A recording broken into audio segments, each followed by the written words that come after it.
केंद्र सरकार पर राहुल गांधी ने जमकर बोला हमला, कहा नीट पीजी परीक्षा के स्थगन का मतलब है शिक्षा प्रणाली बर्बाद हो गई है। कांग्रेस नेता राहुल गांधी ने राष्ट्रीय पात्रता व प्रवेश परीक्षा स्नातकोत्तर नीट पीजी को स्थगित करने को लेकर शनिवार को प्रधानमंत्री नरेंद्र मोदी पर निशाना साधा और कहा कि ये एक दुर्भाग्यपूर्ण उदाहरण है कि शिक्षा प्रणाली बर्बाद हो गई है। केंद्रीय स्वास्थ्य मंत्रालय ने शनिवार को कहा कि 23 जून को होने वाली नीट पीजी प्रवेश परीक्षा को स्थगित करने का फैसला किया गया है। राहुल ने पीएम मोदी पर साधा निशाना। राहुल ने एक्स पर पोस्ट किया, अब नीट पीजी भी स्थगित हो गया है। यह नरेंद्र मोदी के राज में बर्बाद हो चुकी शिक्षा व्यवस्था का एक और दुर्भाग्यपूर्ण उदाहरण है। भाजपा राज में छात्र अपना करियर बनाने के लिए पढ़ाई नहीं, अपना भविष्य बचाने के लिए सरकार से लड़ाई लड़ने को मजबूर है। अब ये स्पष्ट है, हर बार चुपचाप तमाशा देखने वाले मोदी पेपर लीक रैकेट और शिक्षा माफिया के आगे पूरी तरह से बेबस है। नरेंद्र मोदी की अक्षम सरकार छात्रों के भविष्य के लिए सबसे बड़ा खतरा है। हमें देश के भविष्य को उससे बचाना ही होगा। महज लीपापोती है पेपर लीक के खिलाफ नया कानून लागू करना। खरगे पेपर लीक रोकने वाले कानून को कांग्रेस अध्यक्ष मल्लिकार्जुन खरगे ने लीपापोती करार दिया और कहा कि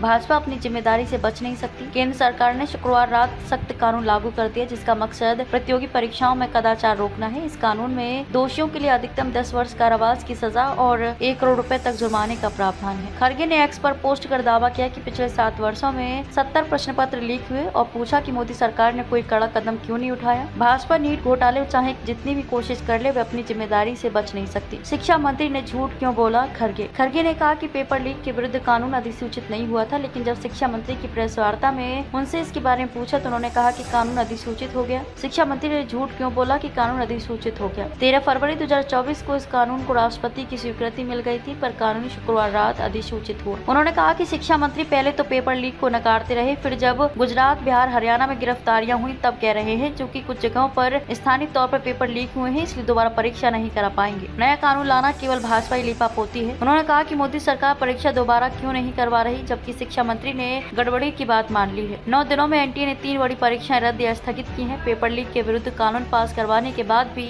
पेपर लीक हो रहे हैं। नया कानून लाना केवल भाजपाई लीपापोती है।